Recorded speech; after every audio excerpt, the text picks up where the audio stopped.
What's going on, guys? I am here with Eddie from Harlem Bling. Today we're going to be doing an interview. We are. We're going to do it. Have you ever done an interview before? I have not, no. All right, this is your first interview. I'm actually honored, to be honest with you. I'm actually honored to do it with you.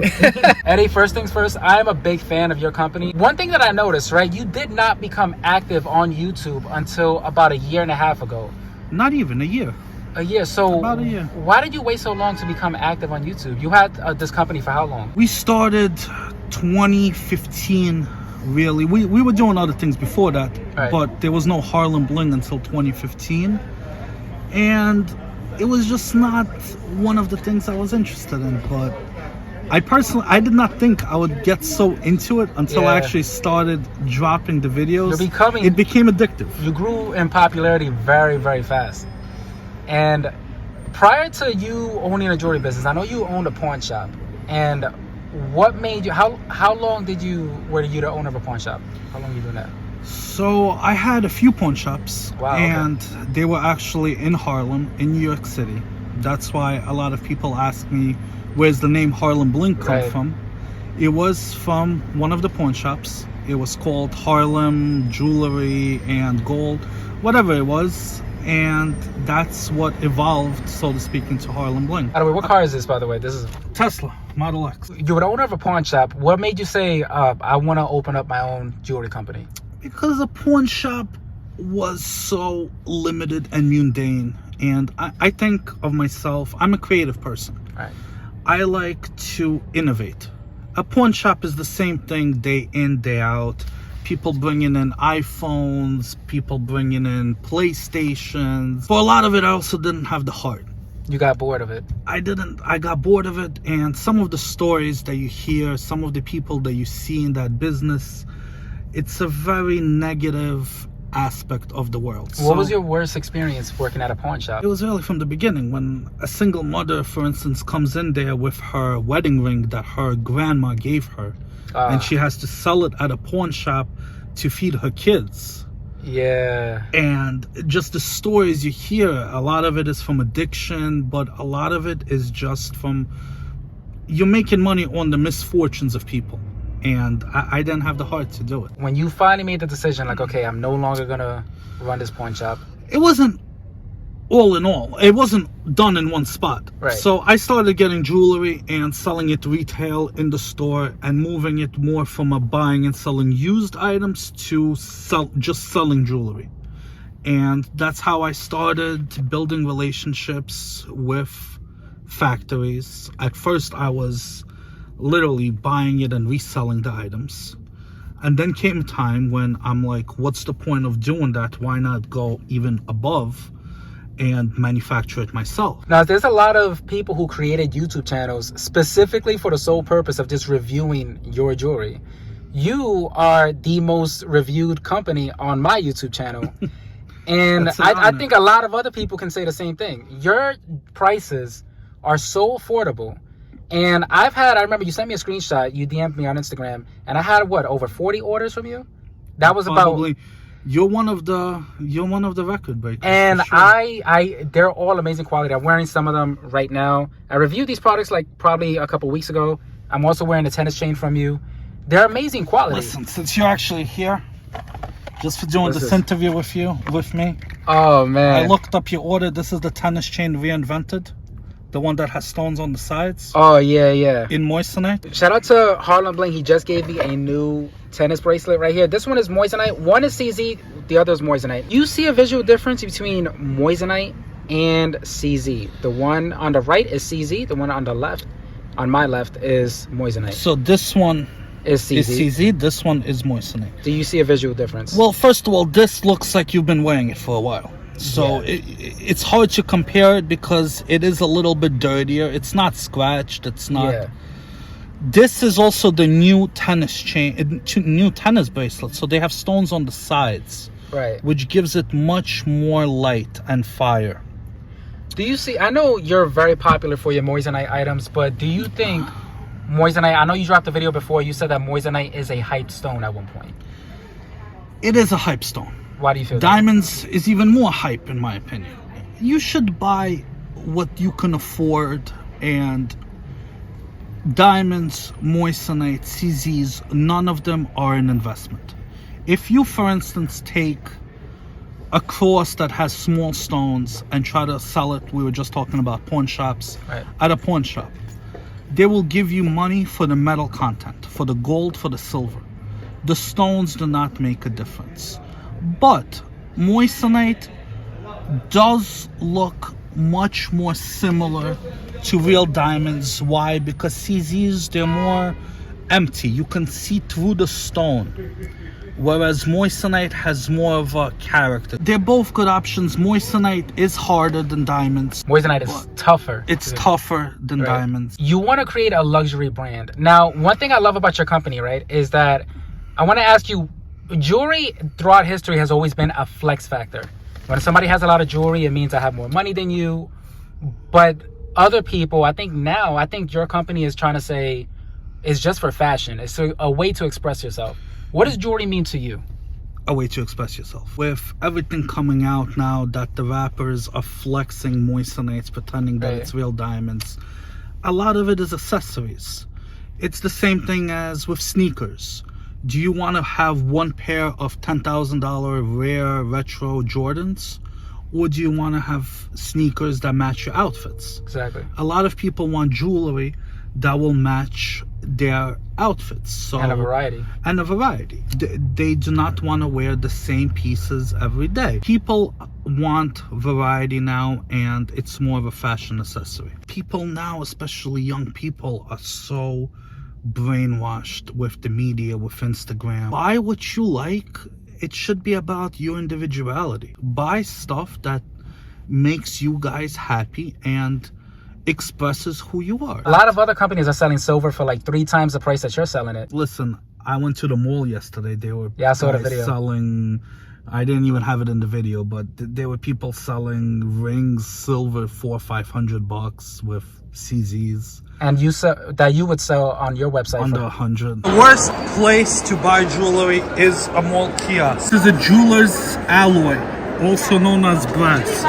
$220. One of the companies you admire is Cartier, and Cartier has brand recognition. Cartier has brand recognition. You yourself want to become a luxury brand. Do you feel like you would have to raise your prices at some point? So instead of raising my prices, what I want to do is something pretty unique and that adds on to the question you just asked me about the lab diamonds. Right. I'm going to expand our collection to have more niches. And one of the actual things, I watched one of your videos, Brandon, and you had an interview with Trax NYC. Right. And I never thought I would say it, but I actually agree with what he said 1,000%. What? I don't give a fuck! I agree. He said one thing that I agree with 1,000%. What did he say? In the jewelry business and in general, there's different levels. There's brass with rhinestones. Then there's 925 silver with rhinestone. Every single way on those is a level. The bottom is the brass with the rhinestone. The top is the 18 karat gold VVS natural. Then there's 925 silver with CZs. Then there's 925 silver with moissanite. Then there's solid gold with moissanite. Then there's solid gold with lab diamonds. I do not want to touch that bottom niche. But I don't want to touch that brass. I'm probably not going to touch the 22 karat with gold with 1 karat GIA diamond either. But everything in the middle, I'm going to touch. And some of them are going to be expensive. And some of them are going to be expensive. And some of them will be luxury. Like the solid gold with diamonds that I put out on our website. And that is going to be the luxury segment of Harlem Bling. You also changed your name a couple months ago to HB Fine Jewelry. What made you want to rebrand? You attempted to do that, but I feel like it's still Harlem Bling. People are not really calling it. People still know it as Harlem Bling. Yeah, it says Harlem HB Bling, Fine Jewelry on your website, but nobody's calling it that. in my opinion, a lot of people do not want to shop at Harlem Bling. So would you ever change it permanently? Get rid of Harlem Bling and maybe switch it with... It's a slow process. Yeah, we got to get used to calling it... HB Fine Jewelry. Because you have so many reviews on YouTube, Harlem Bling Review, Harlem Bling Review. So now, if it changes tomorrow, it's almost like a separate company. I didn't even realize that I had that many purchases from your store. Because here's the thing, you got rings as low as $20. You got bracelets for like 40, and then you have like crazy discounts for like 30% off on top of that. So each week, I usually buy like one item. And I discovered you over time, it just builds up. And I just do a lot of giveaways on my channel. You do. And your prices are so low. And people are like, how is he keeping his prices this low? The reason we keep our prices low is, number one, I'm not greedy. Number two, that's why a lot of people, I don't know if you got that question as my interview question, but why we don't have a retail location. Right, yeah. It's because online business really cuts off a lot of overhead. We also manufacture the items ourselves. Most of the items. Some of them we do not, but most of them we manufacture ourselves. So we really take the items straight from the factory down to the consumer. Whereas a jewelry store, if we drive up the block and find a jewelry store, they're paying $20,000 in rent. They're paying for security. They're paying sales reps. For sales reps. Live chat if they have that option. Exactly. But all do you of think that adds up? You could be considered a luxury brand if you do not have a store? Do you feel like that's something like the Cartier mansion that's not too far from here, actually? Do you think having a store around here, even though it will be expensive and you would have to raise your prices, would make you more of a luxury brand? The way things are going now in 2023 and for the future, a lot of things is going off online. There's remote jobs, a lot of shopping. According to a lot of Google Trends and whatnot, over 50% of Americans shop for jewelry at home on the internet. It's a we're buying stuff on Amazon. I bought this car without ever going to the dealership. I went online and I bought this car.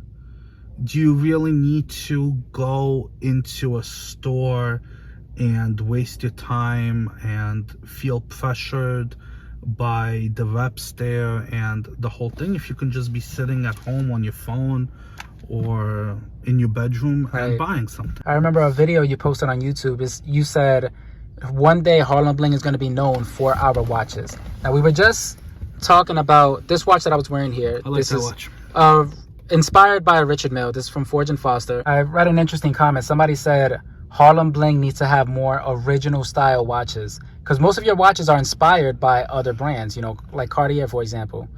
And where people want to see, when we wear a watch, somebody needs to look at our wrist and say, that's a Harlem Bling watch, not assume that it's a Cartier or something else. We're working on it. Summer of 23, we have some great ideas. That's around the corner, a few months from now. The most popular question we get is all the time is, can we have this watch with a Rolex logo?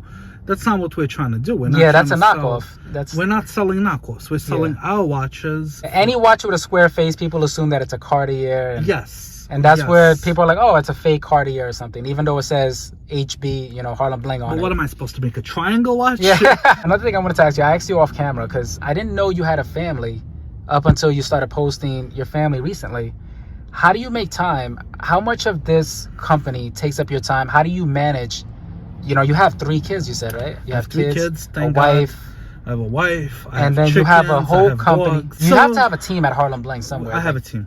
We have a very good team. So my manufacturing process is done mostly in Italy, and I have a very good, I go there about every month to 2 months to check up on everything, to make sure. There's very strict guidelines in the European Union when it comes to jewelry manufacturing. So I have to sign some paperwork here and there. But my business here in the States is really, it's a wheel that spins. And I hired really trustworthy people that I could leave for 2 years and Harlem Bling will still be there. Right. I devote my time mostly to the videos. I really like the creative marketing aspect of it. You did a good one yesterday. You did one at the mall. Somebody took your chain and they ran off with it. Mind if I ask you something? Sure. What do you think of this? It's nice. Okay, nice. Passes the diamond test. Yeah, it does. Can I see it? Sure. Oh shit. How did you catch them, by the way? People keep asking, like, how did the team actually catch up to that guy?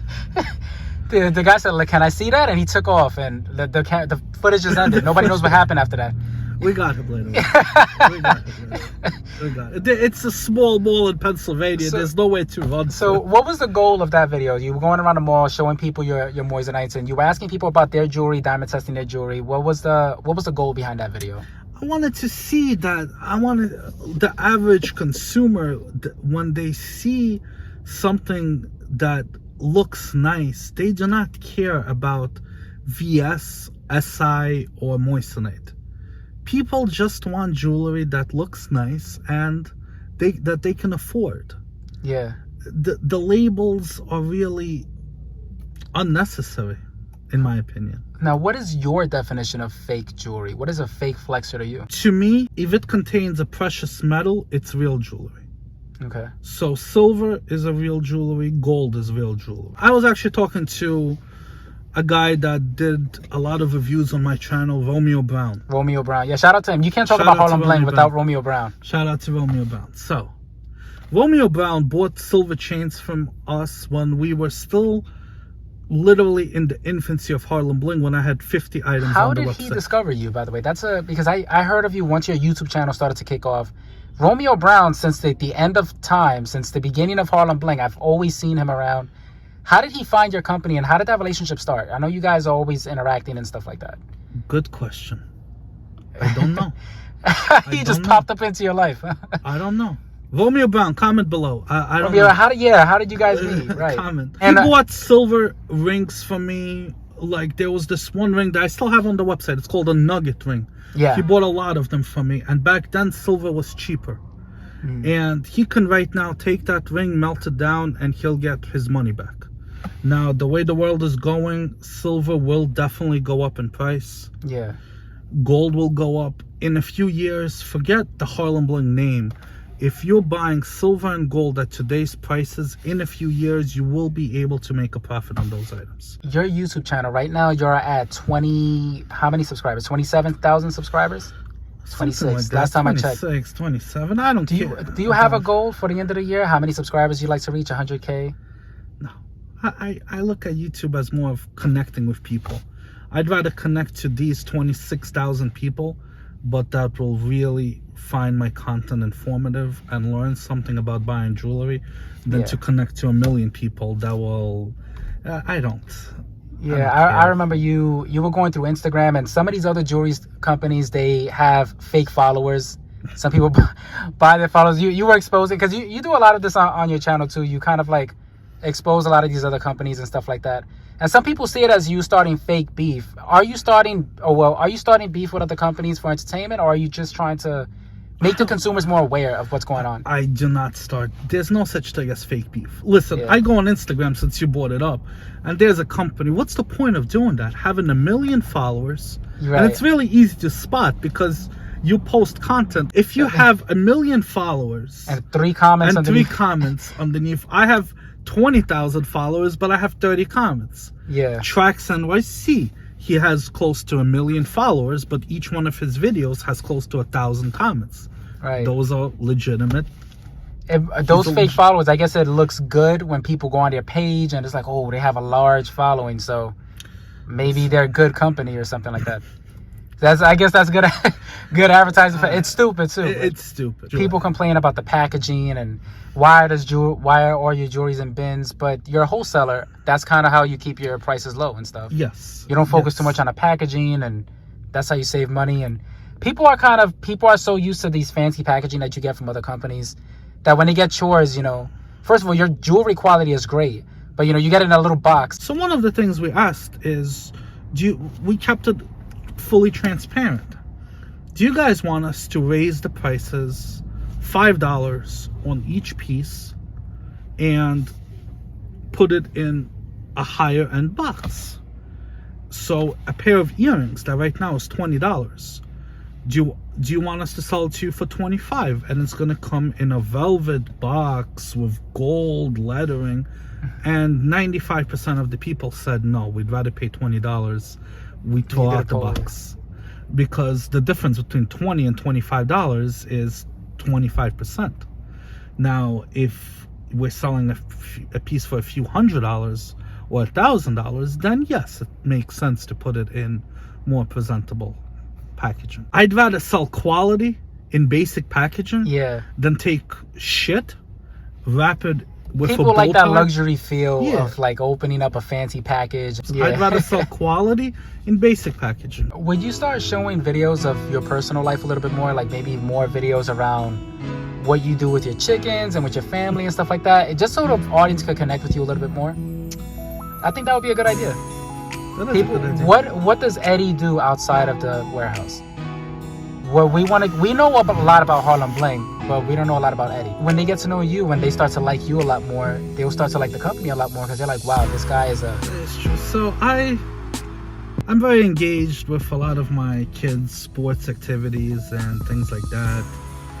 And at least with my oldest son and my middle girl. I like to travel. I do a lot of charity organizations and I do some charity events. There's some causes that are very close to my heart, so to speak. Especially lately, for one, the war in Ukraine. Right. I came from Ukraine when I was a small child, so I'm doing some things for those organizations right now. And I try to live my life to the fullest while maintaining a good work to family ratio, so to speak. What is the future of Harlem Bling? Where do you want to see this 10, 15, 20 years? What do you want? And for your People don't understand that it's work. It's hard work. I want to make it a mainstream name, and I already have close to 3,000 items on our website. I want to have 30,000 items. I actually bought my Valentine a few pieces from your store. I don't know if you saw that video. I did not. No. I did a video vlog of me with my Valentine. I took her out to dinner, and 2 of those gifts for Valentine's Day was a pair of Moissanite earrings and a 4-leaf clover silver bracelet. Did she like it? She loved it, yeah. Okay, so those, you're gonna see what those certificates are for. Wrong side. Okay, so you know you have a second piercing, right? So I got you 2 small Moissanite diamond earrings. Okay, the bracelet kind of got crooked a little bit. That's a silver 4-leaf clover. I definitely do want to bring more women's stuff. Is that your family behind you, or? That is. Okay. Okay. We're gonna wrap up this interview. Eddie, thank you for your time, man. This is the first time I met you, and It's been a pleasure. I would love to maybe meet up with you again, maybe in the future, a month from now. We should do that. We could also do like a tour of the warehouse. I would love to do that, yeah. Guys, comment below. Next interview, what should Brandon ask me? Right. Any Like a other Q&A. questions yes, this was more of just an introductory video, but we'll do more of a Q&A next time. Alright guys, make sure you like and subscribe. Subscribe to Eddie's channel as well. And Harlem Bling. stay safe and happy shopping.